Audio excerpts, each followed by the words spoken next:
Drink, phone, beat the bookie bets. Welcome Remote, back to the Brad, show, everybody. Monica. This is the Upper Tier Podcast, the football podcast we bring you each and every week. Head over to YouTube and smash that subscribe and bell notification button. And of course, drop a like in the video. It is Thursday. It's Noel, Thursday. hang on. Breaking news. Breaking news. Yeah, the referee is just coming out for the second half at Old Trafford. He's taking his mask off. So he's going to try not to rob anybody this half. What was that about? Is that the softest free kick you've ever seen? Yeah, but I'm not upset by it. Well, I know you're not upset by it. But, I mean, if that goes against you, aren't you... Is that us cancelled now? Are we done? You're really hard done by with that now. Yeah, I think so. Look, if it's Liverpool, I want the goal. There's absolutely nothing in it. He literally, puts his hands on the back of your man goes down like he's been triggered from Rose Ed. You're thinking, lad, you're 6 foot tall and 14 stone. Cop on, will you? Yeah, let's flick over to the chat first of all. Baz was in very early, 10 to 8 or 10 to 9. Baz was in there. Evening, lads. What's the crack? As always, how are you, my friend? He's a good lad. Here we go. I finally cut the show. Big up, Joanne. Welcome back. How are you, United playing? Joanne, I gave you a shout out last week when you weren't here. I says, we're missing someone. I said, we're missing Joanne. I says, our old pal. So it's good to have you back, Joanne. Yeah. Good to have you back. How are United playing? How would you sum up that first half, apart from that decision? I didn't see enough of it. I didn't really see any of it, if the truth be known, because I'm just coming back from work and stuff. I just saw a half time. I think they said, Clement will probably be the happier the two. There was no clear chances really, but United were struggling to penetrate a little bit, other than the goal, which was chalked off for a poor decision by the looks of it by the referee. Asos is in. Chelsea bid 60 million for Garnacho. That's not true. No, that can't be true, because if they did, Garnacho wouldn't be on the pitch tonight. That's for sure. Not true. Yeah, no, that's not. Today on things that didn't happen. Absolutely. Well, anyway, Harry, our big boy, Harry Maguire's come on. Okay. Who's he come on for? He's replacing the Ligt. Interesting. He was hobbling off, actually. He was hobbling back to the tunnel. He's saying there. Well, he's obviously giving him an out of jail, and he's put Maguire on for the second half. And it's a like for swap. He'll keep Euro on the right and Martinez on the left, and Maguire goes centrally. So no problems there. And hence the thumbnail. We will keep everyone updated throughout the night live here. We sure will. In the upper tier studios. There we go. Joanne. Been dealing with my friend the last week. She hit the bottle after 2 years, but is doing okay now, so I'm back. Fair play, Joanne. Listen, some people out there, some heroes don't wear capes, that's for sure. So we hope she is doing well, and we hope you're doing well, Joanne. And I hope the cats and all are doing well. This storm is coming, so batten down the hatches as well. So all that, make sure people stay safe as well, and all that kind of stuff. So we've a nice little show tonight. We're going to have a look at it always as the Premier League. We'll have our beat the bookie picks, so make sure you stay tuned for that. We're going to be talking about Real Madrid breaking the 1 billion revenue mark. Unbelievable as well. We're going to be getting the thoughts of Paul Scholes and who he would keep or sell in the Man United team at the moment, which should be interesting. And the ball just came across that halfway line, right? Yeah. And Diogo Dalot, who's playing as the left wing back, goes to play it with his right foot, and he goes to hack it clear. And he's 40 yards away from goal. And he sends it for a Rangers corner. Yeah. So just saying that there now. Tell you one thing, that Rangers fan base as well, they're in full voice there tonight as well. But yeah, they will have taken a good number down. But do you want to know something interesting about this game? Because there was an incident a couple of seasons ago at Old Trafford where some of the Galatasaray fans managed to get seats in the home. And if you remember this from a Champions League game or a Europa game a couple of years ago. That's right. So the deal with tonight's game is, as a United season ticket holder, if you're forwarding your ticket to somebody, you're not allowed forward it to anyone who bought their membership after the draw was made. Interesting. And I did actually, funny enough, looking into the stands and stuff like that, there was quite a sprinkling of blue jerseys in there before kickoff as well. So interesting. Daz is in. Daz, my man, how are you? Hope you are well. Darren, maybe next week we're doing a Royal Rumble show next week, and we're doing a draw live on the show. We're gonna pick out 30 numbers for everyone in the chat. Are we doing that on the Thursday? No, it'll be the Wednesday. But I could adjust the time if you're available. We wouldn't have to go at the usual time, depending on whether you're available. It's up to you.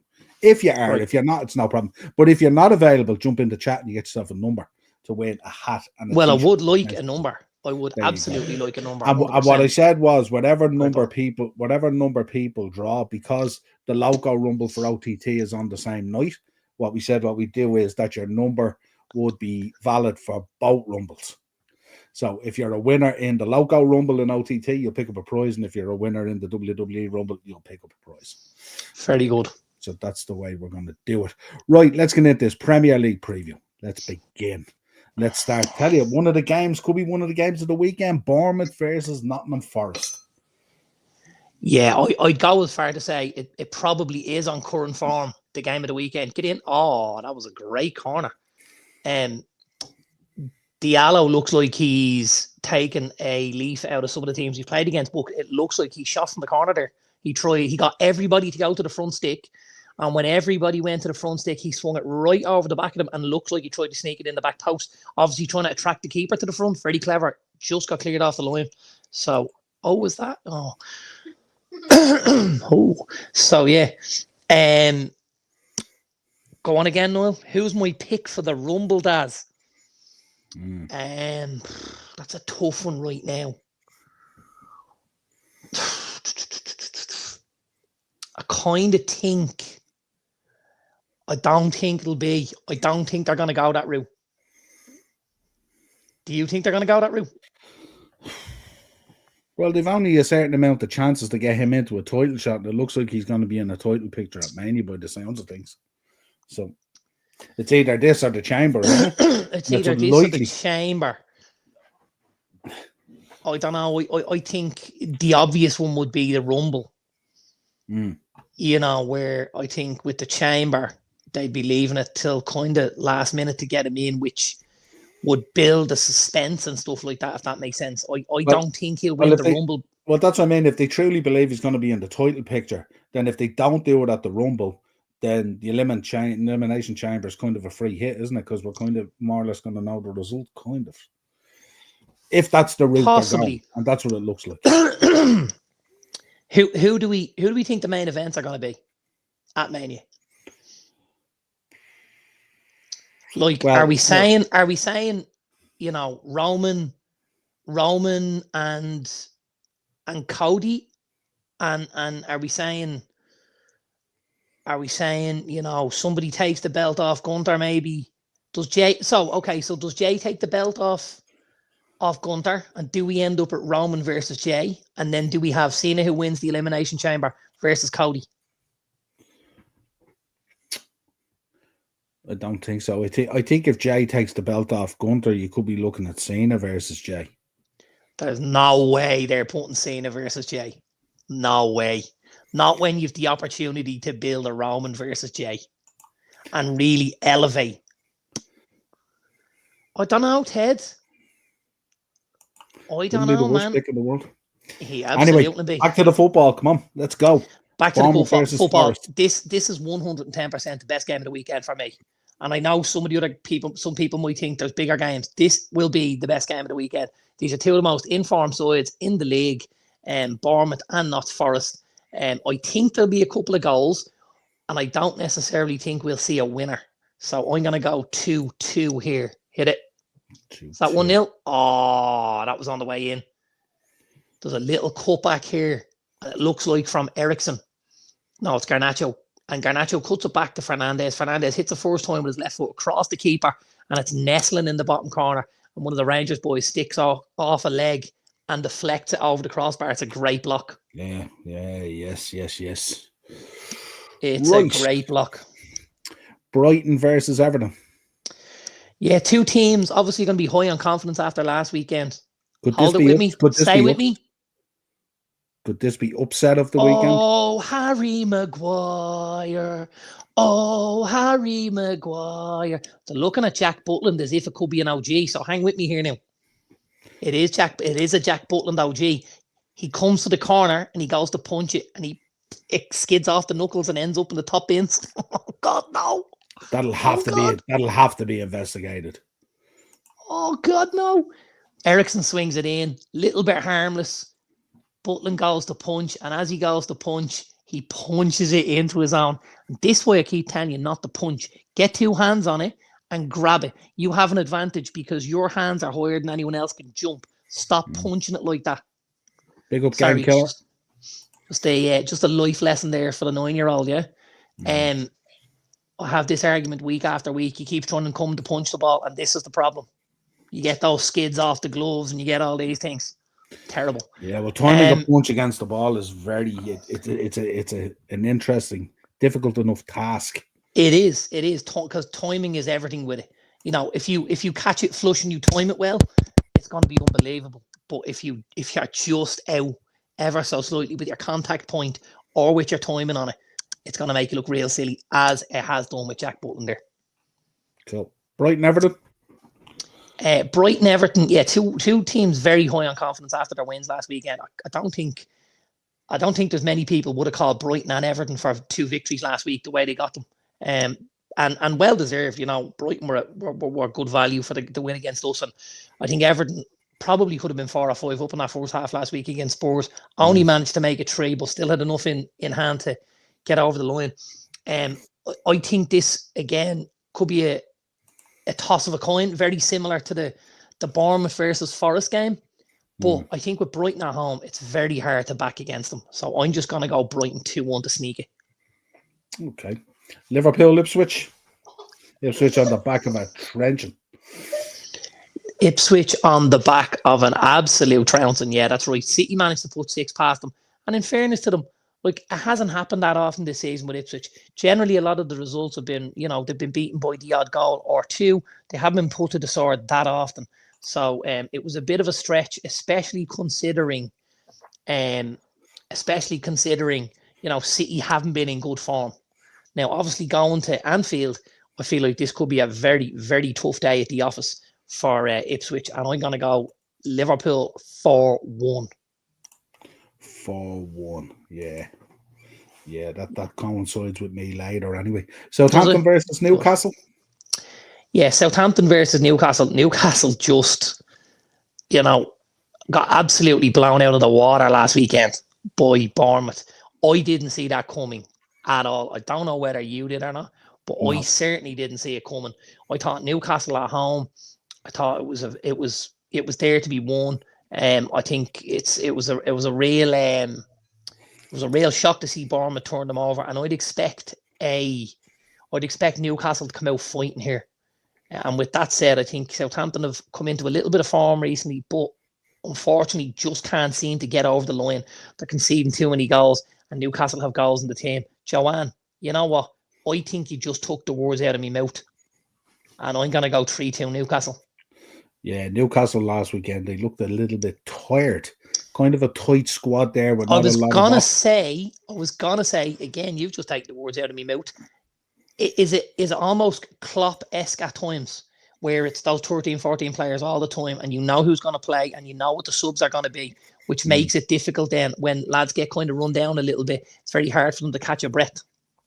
Well, remember we spoke about that period, that kind of end of September to end of November, where they had a lot of injuries and stuff like that. And it was literally, I think, was it for 5 weeks he nearly played the same 11 or something? That's like right, yeah. Really, and that's when they built that level of consistency up as well, by the way. So it was a plus, but then it's become a minus. Change here at Old Trafford, Terrell Malacia coming on for Lenny Yoro.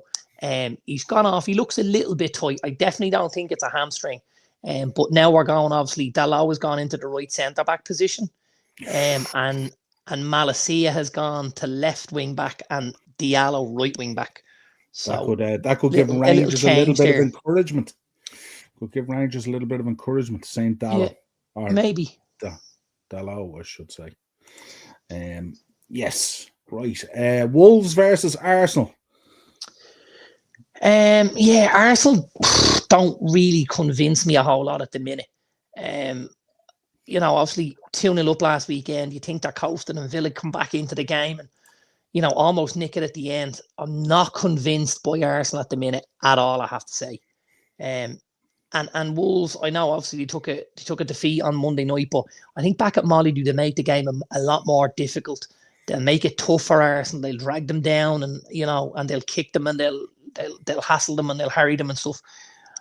I think we could be seeing a draw here, and I'm gonna go Arsenal 1-1 with Wolves.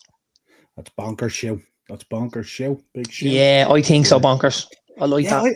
I don't know what's happened there. Arsenal fan base, have a word with your fan base on Twitter. I seen a guy on Twitter today, and he puts up a post, and he has a big picture of Kai Havertz, and then he has all the Liverpool front players in small pictures over here, and he goes, Kai Havertz has scored more goals than all these players. And I had to explain to him, but you've left Mo Salah out, pal. Where's the conversation here? You can't just pick and choose who you want to put in the conversation to suit your narrative to just make you feel isn't that a very Arsenal fan thing to do? It's just, you know what I mean? And it's just, I said it to you here the other night. It's becoming, it's just silly, isn't it? Like, and it's getting stupider. Like, they have turned into an extremely unlikable team. It's like they're on this climbing wall and they're reaching out for the next grab point, and they have to put something out there that makes them feel good. And it's just there going, how can you go on the attack against the Liverpool front line and just selectively leave Mo Salah out there in the wind, who scored 22 goals this season or whatever it is? You know what I mean? It just shows the level of stupidity at times. Just showing pictures from the stands here. Euro has an ice pack on his knee. Okay. So not a hamstring. He's got an ice pack on his knee. It may be something to do with the injury that had him out. It might be just him feeling it. So didn't look like it was, he didn't go off in bits. He just called time on things and said, I'll take a seat for now and change it up, Balogun first half as well went down holding his knee, didn't he? A slight knee injury as well. Right. So interesting. Man City versus Chelsea. When I was looking at, we beat the bookie bets and things like that, I was looking at this game and I was like, I have no idea how this game is going to go. I just don't know what version of Manchester City we're going to get. You look at last weekend, it's 6-0 versus Ipswich. Yeah, Ipswich are in the relegation zone and they're one of the teams that are probably favourites to go down and stuff like that. I get that, but you still got to score goals and beat them. And City did. And City did look really good, in fairness. They did. They were absolutely good goals. Did. Yeah. And then you look last night and, after 55, 60 minutes, they're 2-0 up and you think this is them getting back to where they should be. And then all of a sudden, the implosion is just next level. And I don't know. I don't think Chelsea have that kind of implosion in them the way City do. I think Chelsea are a much more kind of hit it. Oh, it's getting cleared off the line. It's great work from Amad Diallo down the right. Cuts the ball back. It comes to the feet of Garnacho. He takes a touch. The touch isn't great. It pops the ball up in the air. He kind of hits a little half volley and it's on its way into the net. And one of the Rangers boys has gotten back behind the keeper and heads it clear off the line. It's a great piece of defending. It's good from Diallo. I kind of think with Garnacho not hitting the first time, he gives them an opportunity to get back in. If he hits it first time, I think it's 2-0 and it's game over. Yeah, once it's at 1-0, there's always that bit of danger, isn't it? Yeah, look, we are starting to pour it on a little bit here. Gotta say, and I didn't see the first half, but I did see from a lot of the United threads, a lot of people very happy again with Joshua Zirkzee and with the hold-up play and with the linking, where he's coming and he's getting the ball and he's allowing guys in and move around them and stuff like that. So looks like he's doing himself no harm in the last few games, Zirkzee, with some of his performances and stuff like that. Ineos cash in on Garnacho immediately. If they were cashing in on him on the day it was imminent, he wouldn't be on the pitch. What did you pick, City Chelsea? I really feel like I could toss a coin here. And when I did beat the bookie, I wanted with all my heart to back Chelsea. But I didn't put them in my bets, but I will back them. And I am going to say Chelsea 2-1. Interesting. Right, into Sunday. Palace versus Brentford. Yeah, Palace versus Brentford, I think depending on where you play this game, you could see it two different ways. Palace obviously and Brentford, both much better teams at home. Brentford last week got turned over by you boys, but I mean, up until the 92nd minute, it looked like that game could be a 0-0 draw. Brentford played really well, created a lot of opportunities. We're probably unlucky not to be up at that stage when Liverpool got there first. Deserved more out of the game, but listen, you don't always get what you deserve. Is that fair? I mean, Liverpool created 37 chances in that game. Is that fair to say that? Well, I think when you look at the chances that were created, I think Brentford created the more meaningful chances. They created the better chances. Now, I know, as you say, volume-wise, Liverpool absolutely were worth a goal. But I think with the quality of the opportunities that Brentford created, I think they were good for goal. Because I think at one stage, you're probably staring down the barrel of Alisson being man of the match as well, don't forget. I don't know. Second half was very different. First half was a little bit kind of pushy kind of thing. It didn't really tell the tale of the game. But second half, certainly, we were by far the better team. That's how I would have viewed it anyway. Napoli or Chelsea for Garnacho? Yeah, well, they're the only two that are talking about it, really, aren't they? They're the two that's there, and it's a case of Chelsea pounding up, or it's a case of Napoli could come into some sort of a deal, including Usman or something like that. Isn't it? Well, I think if Chelsea are pounding up, they're going to have to pound you up more than Napoli are, because obviously you've got the Premier League tax. So, by the sounds of it, if it's Napoli, it's 60 million. If it's Chelsea, it's 75. It's not the same level, I believe. Would it depend on the urgency of what you want to do in the market in January as well? Would that kind of dictate it? I don't think he'd be sold otherwise. Okay. I think the only reason, I don't think they want to sell him, but I think because he's viewed in the accountant's books as pure profit, it enables us to go and sign certainly 2 and possibly a third player. From just Garnacho leaving the building. So I think he has to go for the squad to get better. Yeah. And I don't necessarily think that that's ideal, but I think at the minute it is what it is. Well, hold your fire on that, because we are going to be talking about Paul Scholes' comments on all those things and get your views on them. And you aren't very miles apart in your thinking on that. Palace Brentford, what did you go for? Yeah, I don't think that's a bad show from Joanne. I'm actually gonna go Brentford. I'm gonna go Brentford. No, I'm not. I'm going the draw. I'll stick with it. I'll stick with the draw. Yeah. 2-2. Let's do 2-2. Aces, we haven't heard that. The last thing I read about Garnacho was that Napoli were trying to put together some sort of a deal, including Usman.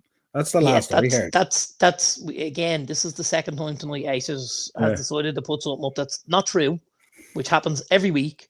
So he didn't pull out of it. Napoli didn't pull out of a deal. They couldn't agree a fee. And after they couldn't agree the fee, they turned to the boy Karim Adeyemi from Dortmund and get in. Oh, should have scored. That should be 2-0. Flag is up either way. Maguire missed the sitter. They've looked to the boy Karim Adeyemi, but what looks like is happening is they're saying to United, we can get the boy Adeyemi for 50. So that way we're only going to pound you up 50 for Garnacho. If you don't want to take it, we'll go the other way. But United now, Napoli have money. Napoli have just sold the boy Kvaratskhelia for 75 million. Yeah. So they're not going to be shy and handing over the crown jewels to them. They'll wait and they'll sit it out. The problem's going to be if they wait too long and United can't get bodies into the building, the deal won't be done. We'll hang on to him till the summer and Napoli have to sit in their hands. Yeah. And we look, even apart from that deal, we know Napoli have bread anyway. They're not short of money anyway. No, they're certainly not. Okay, Spurs versus Leicester. A lot of people talking about if Spurs lose to Leicester, that could be it. But I think he'll survive all the way to the Anfield game, the second leg of the Cup. Do you? I think he'll survive to the summer. Okay. I don't think he'll be sacked. I think they would be absolutely mental to sack him. With, the injuries that they have at the minute. Like, we know when he has his team available, what Spurs can do. Unfortunately for Spurs, they haven't had that available, and that's made life very, very difficult. But they've been the most depleted team in the league this season through injury. You can't put it all at his door. And with the guys that he wants out there on the pitch, Spurs are in a completely different position. Yeah, it's difficult when you're playing Archie Gray in defence, and I know he went into midfield and all, but then you're bringing in Ben Davis, which is really not a great option, to be honest. But yeah, there's in their starting 11, there's probably about 6 square pegs in 6 round holes, and that's just too much to carry. We talk about this. That's just too much to carry, you know. When everybody's fit and available, Spurs will be a completely different team. And I will tell you one thing though. When everybody is available, and I mean everybody, I don't think anybody's getting this kid Kinski out of the goal, by the way. I think Vicario could have lost his spot, and I think that could be it. Yeah, and I don't think they'll be in a hurry to take the boy Bergval out of there either. He looks like he's putting in fabulous footballer. Fabulous little footballer. Yeah. It's probably one of the positions in that centre midfield that they could have an upgrade. Like, if you look at Basuma and Papi Matasar, I'm not convinced on either of them. Whereas if you're going in with an Archie Gray and a Lucas Bergval, and then you have the other pieces around them, like the kid Archie Gray is a phenomenal footballer. He's going to be a superstar. Yeah. Isn't that the beauty of injuries, that you do get to unearth these little gems, and you can see that they're more than capable for the future? Well, I mean, like, he's not really a little gem. They paid nearly 30 million for him. No, but I mean, in terms of getting that opportunity to play him and see him. Absolutely. Absolutely. Let's be honest, if you've bent the curve there and you have Basuma and you have Papasar and all, you may not even get to see him. No, I think you would see him, but you certainly wouldn't see him over a prolonged period that you're seeing him in now. 100%. Which is how you make your judgment, because you need to absolutely. See him. Yeah, absolutely. Well, I mean, Spurs did see enough of him to warrant paying what they paid for him. Yeah. So they know what they're dealing with here, you know. What did you make of this game last night? Do you think Benfica were hard done by the other end before the breakaway winner? Oh, absolutely. Absolutely. Could have potentially been a penalty the other end, couldn't it, really? Two or three lads on their backside in the I think so. Box. Yeah, I know there was a lot of people looked at it and just thought, you know, from a refereeing point of view, they built it to a Barcelona victory at one stage. You know what I mean? Every single green light went their way. They went from corner to corner, and it was very, very difficult to swallow if I'm a Benfica fan. Yeah, absolutely. What way did you go, Spurs and Leicester?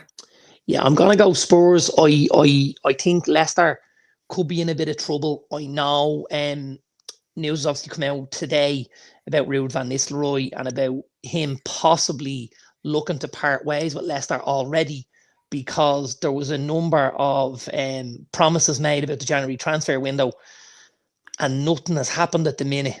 And Van Nistelrooy is saying now, well, if you're not going to back me, what's the point in me being here? I'm going to leave the building, and you can be left with what's on the table. So there's a lot going on at Leicester off the pitch as well as on it. I'm going to go Spurs. I'm going to go Spurs 3-1. Right. Aston Villa, West Ham. A rematch of the FA Cup game from 2 weeks ago, the Friday night game, which Villa won 2-1. Probably see something similar. West Ham, you know, obviously doing well under Potter, certainly look to have opened up a little bit. They're a little more expansive, creating a few more chances and stuff like that. I think this will still be a tough game. Going to Villa Park's never easy, and I'm just gonna say that it'll be 2-1 to Villa. And then we rounded out with a Sunday evening game, a nice whiskey with a ginger ale and a lime. Fulham versus Man United. Be lovely if I could drink ginger ale. Sad face. Hopefully in a few weeks. Yeah, I'm not looking forward to this at all. I think it's a horrible place to go. The Cottage. I think under the lights, it'll be cold. You'll see the breath. You know, there'll probably be the remnants of a bit of that wind over the weekend and stuff. This is going to be a horrible night at the office. Fulham are a team that worked their absolute socks off for Marco Silva, and they really dig their heels in and they do everything they can to get, performances and results. I'm going to actually go 1-1 here. I don't think either team will win the game. And I think 1-1 will just be enough to, kind of keep both teams ticking in the right direction, so to speak. Nobody gets beaten. Everyone keeps moving and everyone's happy with the point, I think. Interesting.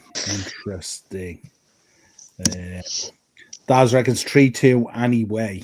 3-2 anyway. Interesting. Yeah, so that's that. That is that. Right, let's talk Champions League. We might have to go full screen for this so you can see it. But it's basically the table as it stands. I just wanted to get your thoughts on it. Anything there? Obviously, Paris and Sporting down in 23rd and 22nd. And yeah, like I think obviously if we start at the top and we look down, sorry, just a double change here. Toby Collier going off, replaced by Manuel Ugarte, and Kobe Mainu going on to replace Christian Eriksen. So the first choice midfielder coming in for the last 15 minutes plus added time. I think if you look at the top, I mean, I don't think there's a couple of teams there that I absolutely am surprised are in the top 8. I would have expected Liverpool. I would have expected Barca. I would have expected Inter. I would have expected Atleti. And I probably would have expected Leverkusen. I think the shocks for me are Arsenal, AC Milan, and Atalanta. And I mean, I don't say that lightly because obviously AC Milan have tremendous pedigree in the Champions League. And Villa just outside it. And Villa just outside it, yeah. Villa outside it is obviously really good for them. Monaco have done well. Feyenoord with a great win the other night as well. Really good win for Feyenoord. Lille and Brest both doing very well. Bayern probably a little bit lower down than they would have expected, I think. I think Bayern had probably had their eye on that top 8. Real would have had their eye on that top 8. Juve probably would have had their eye on it, but would have known there was going to be a lot of competition in it. Celtic doing really, really well. Doing really, really well to have 12 points and probably at this stage be safe. But they are safe, sorry. There's 8 is below them. So Celtic are safe there into the knockouts, which is great for them. PSV and Bruges, very good from them. Benfica. Is Celtic's final game Aston Villa?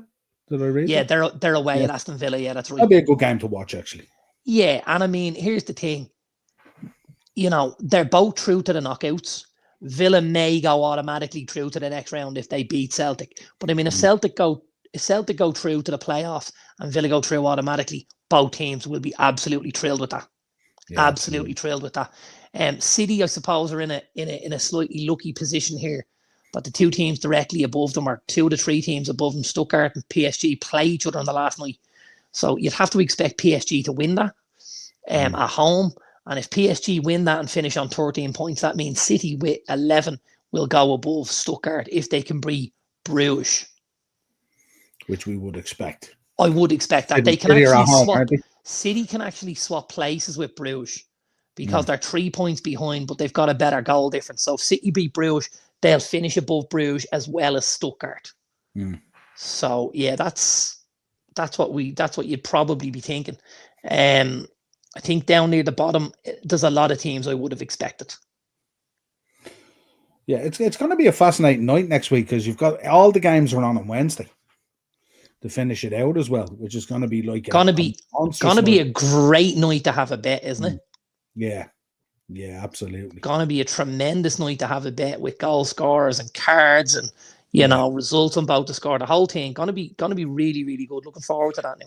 You have to be careful because whoever's qualified already or whoever's like absolutely, they will play different teams. So that's where you're not. That's where exactly. Yeah. That's where teams on the bubble you might pick up victories and you might get good prices and stuff like that, and you might see a few shocks. But at the moment, we're expecting City to go through, aren't we? We are just. We are. We're not expecting any shocks out of that. No. City will qualify. Bonkers. I want to win all 8 games. The money that Liverpool are earning off this run is just incredible. I think they've racked up, I read today, something like between, if they top the table and they win their last game, something like 98 or 100 million already. And yet we won't go and buy a left back. It's so frustrating. Crazy that Casemiro isn't playing tonight, is it? Why? Why is it crazy? I wouldn't have thought so. I wouldn't have thought so either. No, I wouldn't have thought so. Well, I think right now, your 3 first choice centre midfielders are Ugarte, Mainu, and Collier.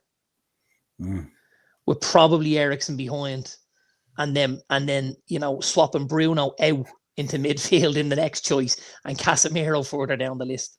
So yeah, I think the only way Casemiro features in this is if it's a throwaway game, or if it's or if you're played, you've got more injuries and he has to play him. I don't think he fancies him at all. No, he doesn't. He doesn't at all. Not even a slightly. Yeah, absolutely. If you had to pick a winner for the Champions League at this stage, who would you be thinking? I really struggle to not pick Liverpool when we're talking about Champions League anyway, just because of the pedigree. And then when you look at it, the only thing I will say is, how many times have we seen a team go and absolutely wallop a group stage like that, and then not necessarily fall at the next hurdle, but just not be able to keep up that side of the bargain? Very hard to look past Real, even though we know they're struggling at the minute. And, I think I'm going to go with Inter. And the only reason I'm going to go with Inter is I think they've built their profile over the last few years to a point where they're due one. It's their time, kind of thing. I kind of think so. In a similar way to United did in '99, a similar way to City did in the last couple of years. Kind of think they've gained the respect, and they've gained the experience that was needed. And I think Inter are the pick for me. Yeah. Again, and you need that bit of luck in the draw, and also between players and injuries and everything. Absolutely. As you get into that stage and stuff like that. No, but certainly it's shaping up. How have you felt about the format? Yeah, I didn't love the format when it was announced. I think now we're seeing it. It's certainly better than we thought it would be. And I'm really interested, obviously, to see when we go through the playoff stage, that extra stage, and then we get the top 8 versus the next 8 from the knockouts. That's when I really think we'll see it spice up, and we could see some cracking toys in the round of 16. Do you know what I've really enjoyed? The fact that every game week you have to play a different team. So you're not getting the return leg. You're not getting out. So your coaches and your staff, backroom staff, have to do their homework each and every match day week. The 2 things I liked most about it was what you've just said, and the fact that there's pretty much no dead rubbers. Yeah. Oh my God, what a save. Absolutely. What a save. With regards to PSV, Daz, I think he's going to have to go reasonably strong. Hard to believe he coughs up a goal and then makes a save like that, isn't it? From point blank range. Well, he's a good keeper. He is a good keeper. He is. Oh, listen, he's a very good keeper. But when you look at the goal, like if this finishes 1-0, he's cost them the game with this punch. Yeah, he's also kept them in it with a couple of saves, and you're thinking, it's tough. I mean, for me, a keeper like Jack Butland, there's a lot of Premier League teams actually would appreciate having a Jack Butland in between their sticks. Absolutely. Looking at keepers in the Prem at the moment and stuff like that. So yeah, but I think he'll go strong, because I think obviously the Barcelona thing, scuppered things. I thought if Benfica had held out for the draw, even, I think then we could have made wholesale changes because we were done and dusted. So all depends on draw, 100%. Bonkers is going for Liverpool, Inter, or Dortmund. Great shouts. Bonkers. There is absolutely no hope of Dortmund winning this. To the point where I actually think they'll go out in the next round. Interesting. I don't think they'll get through looking at what's in the knockouts. They've really struggled. I think obviously Nuri Sahin has left the building. They don't seem to have the money to do any of the deals they want to do, the Rashford deal or the Ten Hag deal either. It looks like it's going to be Nico Kovacs that goes in there and stuff like that. And I don't necessarily think we're seeing the best version of Dortmund that we've seen in the last few years. So I have to disagree with you. I don't think financially they would have been in the Rashford or the Ten Hag deal, looking at the money that was still involved. There was a discussion over Rashford. Yeah, but is that kind of we're sticking our chest out here kind of thing? I don't know whether it's... No, I don't think so. I mean, it fits the profile. Like, look at what they've done previously with guys like that, and the way they've brought a Sancho into, to I'm not play talking games. about profile. I'm talking about the wage and stuff like that. No, that's not a Dortmund. They ain't in that world, Oh wow! Rangers just hit the post. Hoyland's come on for Xerxes as well, hasn't he? Yeah, Hoyland's just come on for Xerxes. Rangers just hit the post now. Is it offside or is it on? There's a great little pat. He's just off. Thankfully, VAR would have called him off, but it's Cyril Dessers and he gets in and he just comes in 1-on-1. The ball is bouncing and he flicks it over the keeper. It's a lovely touch. And it just hits the base of the post and goes wide. He would have been off either way, but a really, really good chance for Rangers there. I don't think that's going to happen either. Is it Barcelona? What's the story with them financially? Well, apparently, the Barcelona deal is the most likely one because they're the most likely to cough up the money. Now, it revolves around two issues because they have an issue with FFP. They're looking to get rid of Eric Garcia, the centre-back who they took from Manchester City. And they're looking to do something with Ansu Fati. If they can get Fati and Garcia off the books, they may free up enough space to get Rashford in the door, which is what they're trying to do. Hard he's to get he's apparently given them a cut-off date. Because he said, if it doesn't happen, I need to have enough time to pivot to somewhere else and make the move happen elsewhere. So you have until a certain date. And if you can't get it done by then, it ain't happening. You should be pivoting anyway. I mean, what have you got, a week? Little over, I think, isn't it? Because of the way the weekend falls. February 3rd. February 3rd, I think, is the close. But still, nice bit of football. Not much more than a week in fairness, Right, let's talk. Scalzi has had a bit to say on keep and sell. So let's run down through it and see what you think.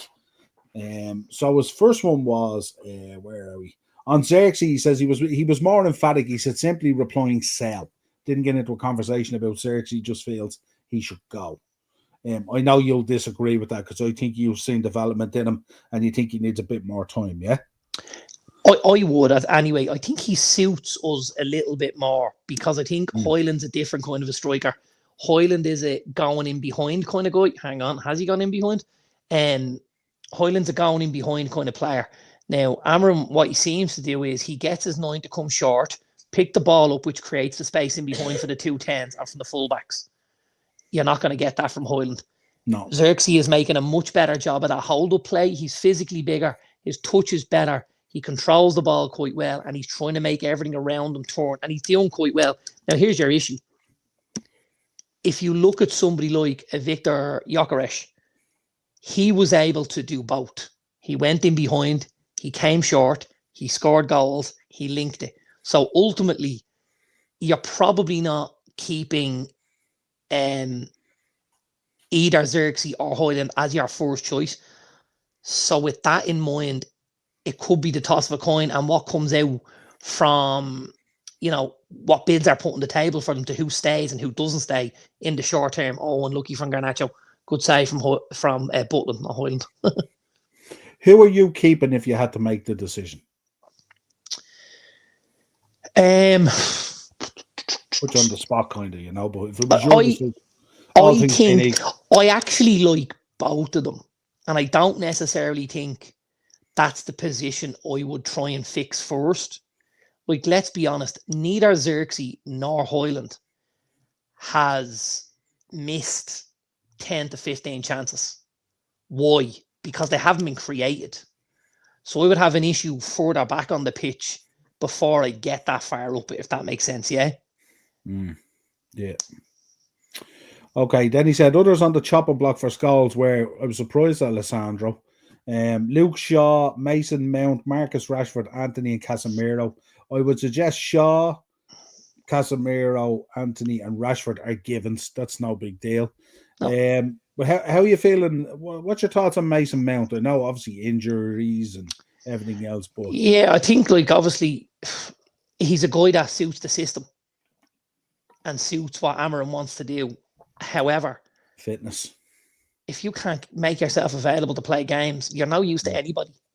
And that's the overriding feeling I have with him at the minute. He just can't play games. Yeah. So I think if we could get some sort of value out of it, I would probably look to shift him on as well. What about Lissandro? What you're feeling there in terms of the system? I know he's had the injury and he's come back. Yeah, I don't. He's struggled a little bit since he came back to be the guy he was before. He's not necessarily the guy. Oh, that's 1-1. Rangers have just scored in the 89th minute. It's quite an innocuous long ball. Harry Maguire goes to head it. The boy Dessers is behind him. Now, I don't know if Maguire doesn't make the header or if there's a little nudge in the back. The first touch, either way, is phenomenal because he kills it, and the second touch he puts across the keeper into the bottom corner. Maguire is holding his head in his hands, which would suggest he's had a boo-boo. Right, so very innocuous ball from the centre back. He's onside. Yeah, Maguire's actually giving himself dog's abuse. Maguire goes to heads it. There's a little bit in his back, probably a similar amount to what happened in the first. Yes, there's two hands in his back. Now, here's the thing for me, yeah? Why is one given and one chalked off? Right, that's all I want to know. Now, by the way, I don't think either of them should be chalked off. But if we've had the goal in the first half taken off us, then that's a free out. Here's the reverse I'm looking at. Yeah, and I'll tell you, it was in front of the ref as well. Yeah. Oh, that wasn't it. I'm looking at it from the other angle now. There wasn't a huge amount in that now. There's two hands on it, which is far more. Yeah, but he's not even. Oh, I agree. But he's not even like. Maguire has to be stronger than that, doesn't he? I think he misjudges the flight of it. Yeah. Probably. I think he misjudges the flight. This is possibly in the lights. Yeah. I think he misjudges the flight of it, but either way, I still think if the Ligt goal is chalked off for the hands by Euro, that shouldn't stand. Next Thursday night deadline day, is it? I don't think so. No, it's the 3rd, isn't it? The 3rd. I presume it's a Monday, no? If I'm wrong now. I think you're right. When's the 3rd? Hang on. Yeah, it's the Monday. It is a Monday. Yeah. Monday the 3rd. Monday the 3rd is deadline day. Yeah. TNT, for the love of God, Rio Ferdinand, I'm telling you, man, I'm muted. I can't. Even Darren said it and all, and very difficult. Great player, difficult to listen to. 1-1. Fridge, Fraser, Maguire leaking. There we go. Drew McIntyre is absolutely delighted with this result. Yeah, can you imagine that good clash of the Castle jersey?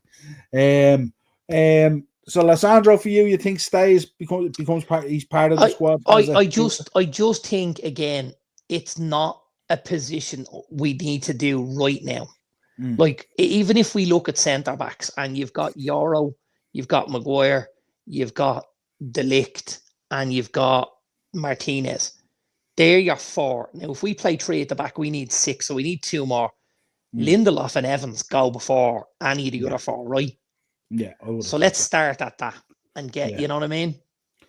Yeah, I think Scholesy was coming more from the kind of players who play, as opposed to the fringe lads who come in every so often and stuff. He said on Garnacho, he said he also faced an uncertain future with Chelsea and Napoli both interested. Scholes would prefer to keep the young Argentinian at the club, but understands selling him could bring in funds to improve the squad, which is exactly what you said earlier. That's the problem. That's the problem. Of your mouth. He said, I think United could get better than Garnacho. Hold on. Martinez, 2-1. Bruno Fernandes. Lissandro picks up the ball, swings it to the back stick left-footed, and Bruno Fernandes comes in from behind the Rangers centre-back and volleys the ball across the keeper. And it's 2-1 to Man United. Gets in. That is a huge goal. And I tell you what, it's a well-taken goal. Yeah. It's a really well-taken goal. Martinez picks up the ball and drives into the space and just caresses the ball. Now, here's the thing. If we're playing a back four, he doesn't get into that position because he's not wide enough. Yeah. He's out quite wide. He caresses the ball around. There's no chance of offside. He's about 4 feet on, and he picks off the boy at the back stick, and it's a great side foot across the keeper. Oh, he doesn't. He puts it through his legs. Oh, it goes through Button's legs, does it? I thought he went across the keeper. He nutmegs the keeper. He nutmegs him. What? Gets in, Bruno. That's our captain. That's what he does. Again, tough one for Butland. Just while we touch on him, there was a discussion, shall we say, about, should he be our captain?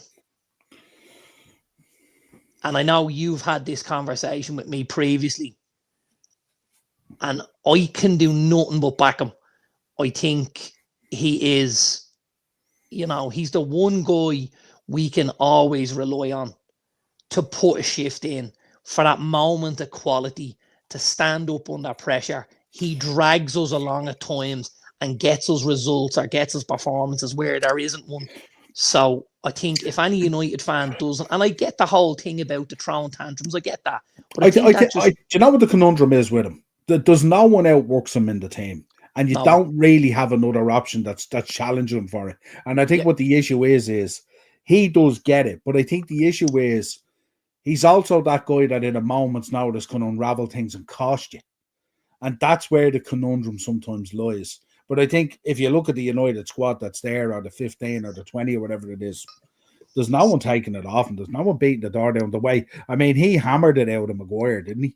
Forget about the Ten Hag connection. He hammered it out of Maguire. Yeah, absolutely. Right, so he said, I think United could get better than Garnacho, although he is a young player and they're still probably better to come. I still think he's a little bit scruffy in his technique at times. I think his decision-making sometimes is really poor. I think that's probably a fair comment. I think it's absolutely a fair comment. Yeah. I don't think we've seen, and the one thing I will say about this is, I don't think we've seen Garnacho get the amount of game time frequently that would maybe let you see him in a full-time position. He's always been chopped and changed. He's in, he's out, he's on, he's off. If you play him 20 games in a row on that left-hand side, what level of confidence and performance does he build up? I think there's more there from him. I absolutely do.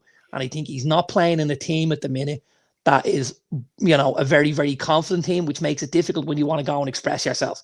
And I think that would be different in another team. Yeah. The only thing I would say about him that I've noticed in the last 3 to 4 months, and I don't know if it coincides maybe with Ruben Amorim coming in and looking at it as well, he's kind of going around in a way that his own crap doesn't smell. He's kind of beginning to believe his own hype a little bit. No, you know what? I think he's always been a confident lad. And that's how I'm going to put it. He's always been a confident lad. You can see he's a kid that wants to express himself, from the tattoos and the earrings to the haircuts. Some guys aren't interested in that. He wants to express himself. And I feel like when he's not expressing himself on the pitch, he expresses himself off it. And I think that's, I think he believes in himself. And I'm all right with that. You know what I mean? Yeah. I am all right with that. I got to be honest. Yeah. And as we said, maybe a little bit of it stems maybe from the captain a little bit. Who knows, so, but it is what it is. He says, I wouldn't be afraid or I wouldn't be worried if they sold Garnacho, but Kobe Mainoo, I would be offended by that. Time up. Full time?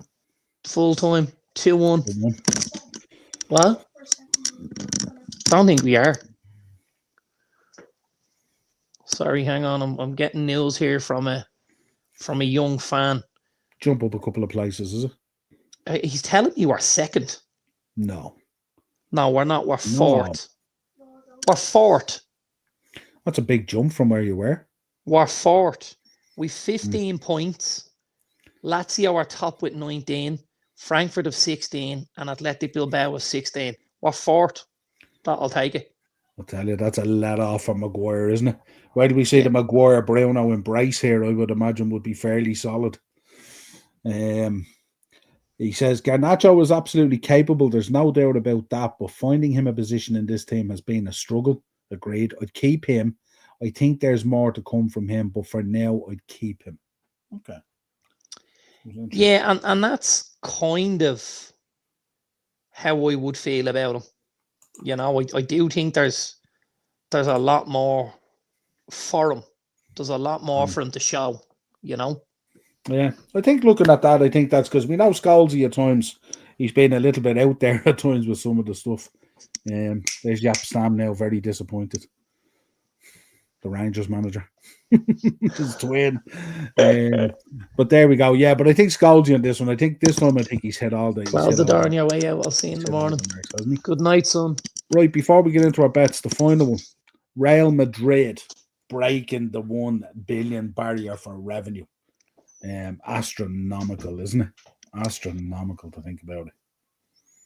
They're a money-making machine. They're an absolute money-making machine. And also a money-spending machine. Yeah, they are. But I mean, listen, here's the thing. If you can go and you can build revenue the way Real Madrid have done it, you can afford to spend it then. Absolutely. And if you look at it the minute, Manchester United, just taking us, because again, we like to put ourselves in the conversation to be the biggest club in the world, right? Mm-hmm. So at the minute, we're 230 million behind Real Madrid in how much we're making per year. That impacts your spending. If we're making an extra 230 million a year, we can go out and do that deal for Patrick Dorgu tomorrow and we don't have to worry about it. You know? Yeah, Ted in, captain, my captain. Yeah, 100%. Always create revenue. They do. They create revenue out of everything. It's unbelievable. Tough pitch for everyone else to try and follow, though, isn't it? Really. It is. It is. And you know what I think they do really well. And there's probably a few other clubs that could look and try to do this a bit better. I think when you look at the profile of the players that they sign, not only are they signing great footballers, they're signing commercial magnets. You look at a guy like Jude Bellingham, you look at a Kylian Mbappe, you look at a Vinny Jr., you look at an Arda Güler, you look at an Endrick. They are all guys the sponsors and that brands are going to want a part of. And they're going to want to put their name on stuff that these lads are wearing because they all look like fucking superstars. And they're happy to pay handsomely for it too. Absolutely. And I think they do a tremendous job of building that Galactico image, you know, and it's really good. Yeah, I'm always impressed with Real. You know, we say, you know, I wouldn't sell them a disease, but I think that's, you know, you got to remember and you got to respect them. They're a juggernaut. They're an absolute juggernaut. And when we're talking about the Champions League, they're on the next level. They are on the next level. There you go, Acer, spot on. Absolute joke. 100 million in the Champions League, and here we are beating around the bush on the left back situation. You know? Yeah, crazy. That's the difference. Difference if you have ambition. If you want to see things through and you want to win, they should be going out and giving Arne Slot at least 2 players in this window to push on what we've created so far in the first 6-7 months of the season. It's ridiculous. Two players for Liverpool right now. The right 2 players, a left back, and possibly, you know I would look for an out and out 9, but I know you would maybe say you'd prefer to see a midfielder and then go for a 9 on the summer. Yeah, so like, but if you got a left back plus 1, a 9 or a midfielder, I think all of a sudden you're looking at 4 again, aren't you? we're looking at being ambitious then, aren't we? And we want to Well, go. you're looking at stitching up a league title. You're in the semi-final of a Carabao. You're still in the FA Cup, and you've just topped the group in the Champions League. What more can you ask for? But and the Champions League money is paying for it. We're not even asking Henry. Just Henry to back pay the man. Just back him. It's ridiculous. Crying out for a left back. I said it at the start of the season. That left back situation will haunt us, and these contract renewals will come back and bite us. And that's what we've somewhat been seeing so far. If you look at any position on the pitch, our weakest position is left back. Targeted match in, match out. Robbo has done what he's done. Costas is not the answer. He'd just be away with the fairies. And we need to get in a Kerkez or an 8 Nori or the boy off Fulham or whatever. Do you know what I will say? Do you know what I will say? And I know you'll probably disagree with me, but that's okay. I think Costas gives you way more impact when he comes off the bench. Whereas I think if you look at Robertson, he doesn't give you impact off the bench. Plus, when he starts games, you're at a huge disadvantage. So for me, I would keep Costas as the number 2. I would look to ship Robbo out of the building, and I would get a left back in there. You've mentioned names. You've mentioned Robinson from Fulham, Kerkez from Bournemouth, and Aitan Uri from Wolves. All achievable. Yeah, don't forget, and I harp on to this when I speak about United, but it's absolutely applicable when we talk about Liverpool. It's fucking Liverpool.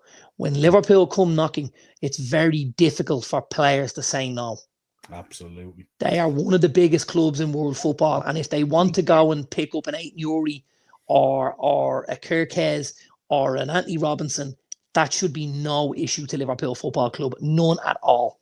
Do you know what drives me insane? When I see clubs in the January window doing deals for the summer, when they're on the cusp of something in the current season, and they're just fannying around with all this other stuff, it drives me insane. I even look at Arsenal there doing a deal for Zuba-Mendy in the summer or whatever it is, and I'm looking at that going, you're in the height of it right now. Your squad's to the bare bones. You've lost most of your forward talent and stuff like that. And here you are doing deals for in the summer. Well, you don't have any forward talent for a start. Saka. I mean, Saka, absolutely. Trossard's decent. I like Trossard. Trossard in the right team. He's not a bad player. But what I would say is, Trossard for me is a better player at a Brighton than he is at an Arsenal, because at Brighton he gets game time, he plays games, he's more involved. At Arsenal he's bit part, and I think if Arsenal want to win a league, they're not relying on Trossard being a bit part. They want somebody to go in. Yeah. We don't need to have the Arsenal number 9 conversation, because there's no more strings left on that. We're blue in the face talking about them. We're not even Arsenal fans. I really don't even like them at this stage, but I just find it so frustrating that you would not have a number 9. Like, that is just bonkers. And then if you think about it, them not having a number 9, for them to let the boy Cheeto Obi Martin leave when he was possibly the answer and he was there, that's criminal. How he joins United is criminal, and they allow it. Well, isn't that the indication? That's what we said. Like, if you're gonna, if you want to call yourself a big club and all this kind of thing, you got to act like a big club. Got to show. And this is my biggest beef at times with my own club. On the Robbo Costas thing, I think Costas has a much better final ball into the box and everything else. Absolutely. I think where Robbo has much more in-game awareness and alertness of what's going on in games at times. That's where Costas at times gets caught out. But I think Costas, in terms of going down that wing and delivering the ball into the box, is way ahead of Robbo.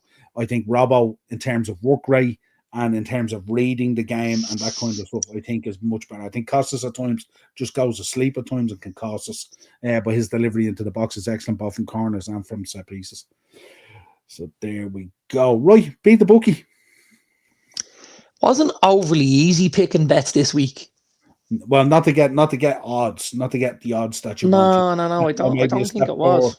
Need to go a step further than you usually would. Put in maybe an outsider, let's say, to generate your odds a bit. Yeah, and I didn't put Chelsea in. I wanted to. I just didn't. I wasn't able to do it. So what I've done 3. Okay. I'll give you. Let me know what we're starting with. Yeah, We've got a 10, a 20, and a 30. Okay. So we'll start with the low level. So 10 to 1 to score or assist. Okay, where am I to score or assist? Okay, yeah, I have my score or assist up. 3 or 4? 4? 3? 4. 4. Always 4. Really tough, wasn't it? Yeah, always 4. 10 to 1 goal or assist. Dejan Kulusevski. Okay. Spurs at Leicester. Leicester, yeah.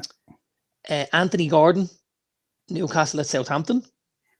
For the little bit more value. Little bit. Not much, but little bit. Just a little bit. I've actually done the exact same thing in the Liverpool game, and I've gone Cody Gakpo instead of Salah. So I've done the same thing to try and eke something out of it. Well, you reckon you rotate Luis Diaz? I think he might, or he might play Cody as the false 9, or play Diaz as the false 9 and let Cody go wide. And I expect Cody to start. Yeah. Okay. And then I've rounded out with Kai Havertz. So I've gone Kulusevski, Gordon, Gakpo, and Havertz. It's 10 to 1. I've none of those. Right. Give us your team and I'll give you your... Right. It's 19 to 1 anyway, the odds. Okay. So right. So you did more. You got more out of it. Did you do 4? I did 4, yeah. You did 4 too, didn't you? I did 4 as well, but I only got half the price. So, So the first one slightly against maybe the train of thought a little bit, but a man who's absolutely in blistering form at the moment, playing for Bournemouth. Justin Kluivert. Spot on. Great price as well at 6 to 4. Yeah, it's not bad. Great price. Next up is Liverpool, even money. Even will have to be... I went deep now. Diaz. Now I went deep. Did you go Trent? I did. I went Trent. Out of respect. Now, he may not even start. He may keep on with Bradley as long as all this other stuff off the pitch is going on, but who knows? Yeah. But I went with Trent because he's even money. He's always good for either a goal or an assist, especially against Ipswich, where you might need that more deeper arriving kind of situation. I went against John Anthony Gordon here. You'll know who it is. It's obviously Alexander Isak at 8 to 15 on. And I put your boy in, much to you think that I don't necessarily like this guy, but I'm coming around to it a little bit. Man United won Bruno Fernandes, your captain, who came up top trumps for you today. Who came up trumps tonight. Who, by the way, in this bet is 8 to 5. Very good value as well. Yeah, good value, especially, when you take into account he takes free kicks and corners, which increases his opportunity, Penalties. Sorry, I meant free kicks and penalties, not corners. Free kicks and penalties. And we do get quite a few penalties, and thankfully he's good at putting them away. Touch wood. There you go. So that's it. 6 to 4 evens, 8 to 15 on, and 8 to 5. Bruno Fernandes, Alexander Isak, Trent, and Justin Kluivert. It's a tidy bet. What are you going next? Next, I am going result. I'm about to score, and this is 20 to 1.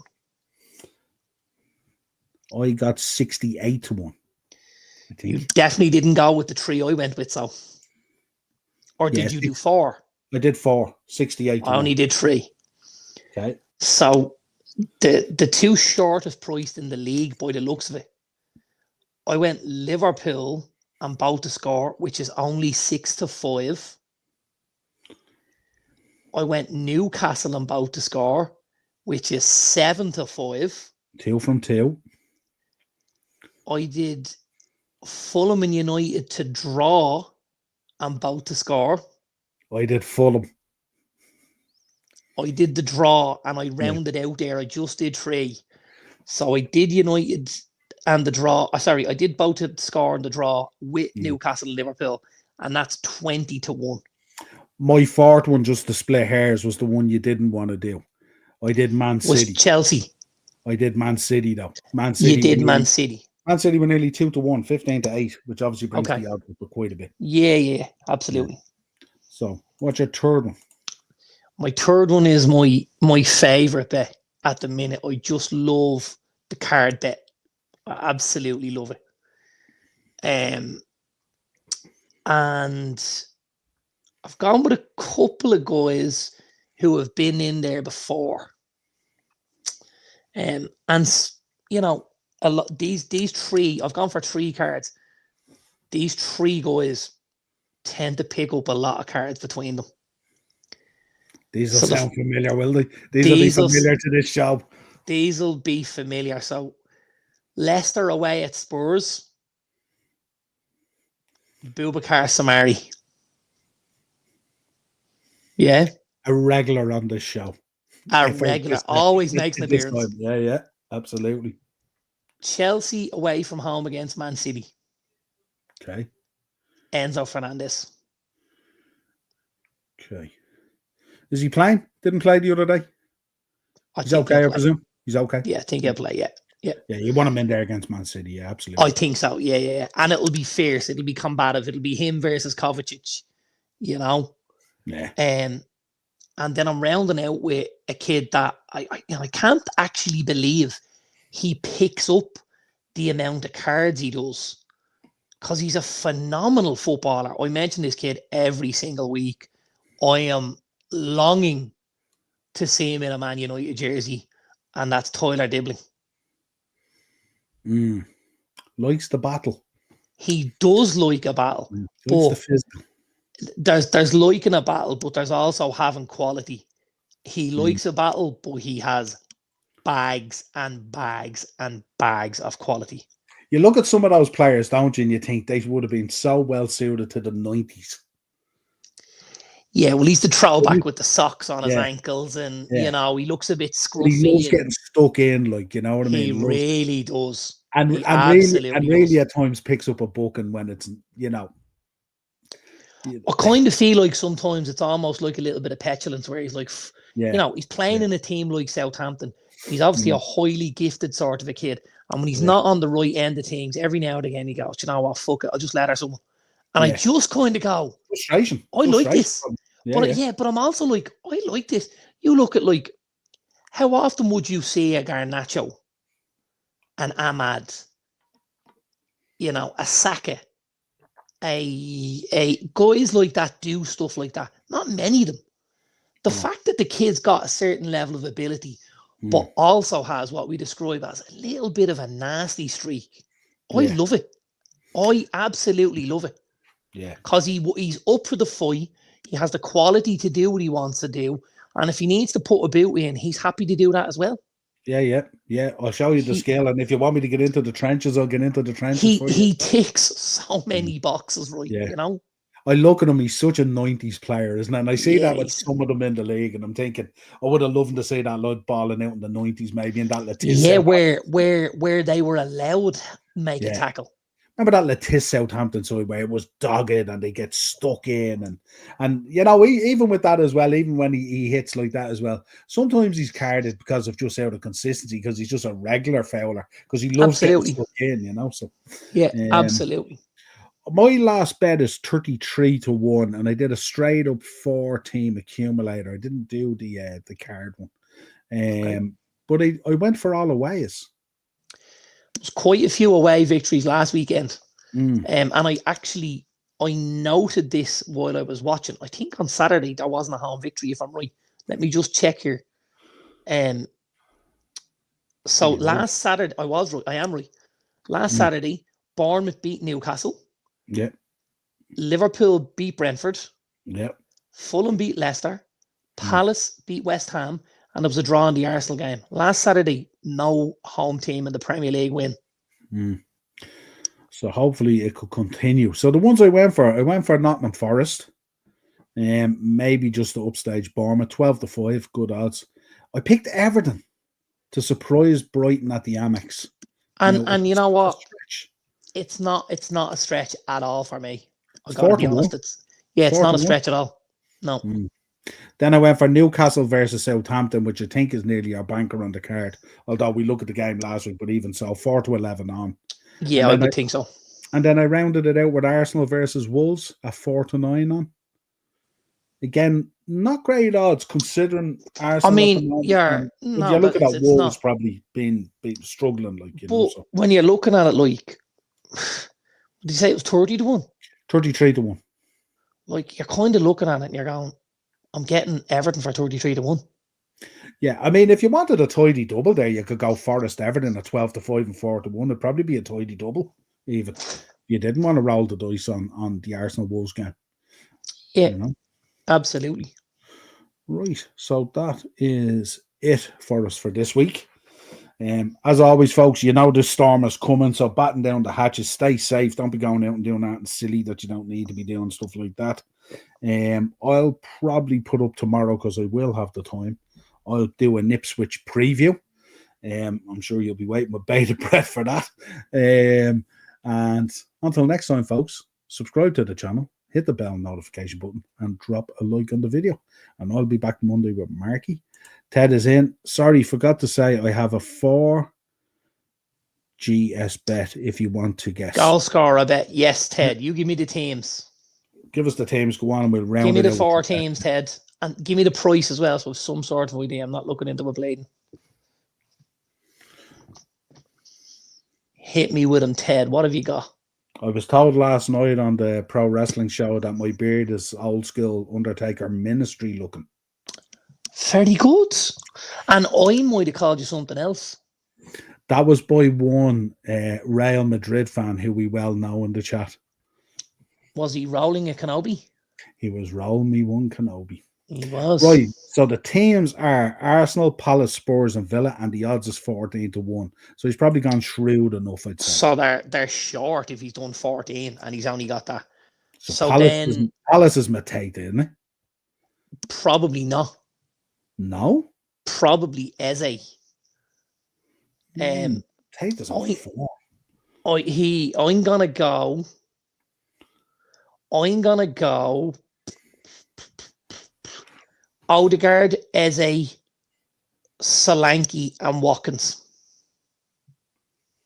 Odegaard, Eze, Solanke, and Watkins. Odegaard. How many did I get out of 4, Ted?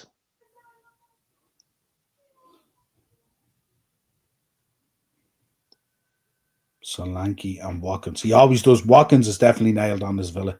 1 out of 4. It has to be Watkins. It could be any of them. It could be any of them. For Arsenal. I wonder, has he gone? The Kulishevsky route like I have for Spurs? And then he possibly could have gone Mateta instead of Eze, which would only mean we're out on the Arsenal one. And he's a huge Watkins fan, so he's definitely gone Watkins. I feel right. So I'll go one more roll of the dice. I'll go Martinelli, Mateta, Kulishevsky, and Watkins. How many, Ted? Maybe has he put in a Brennan Johnson or something there? Son. Probably Son. Many have we got, Teddy? Out of the second batch.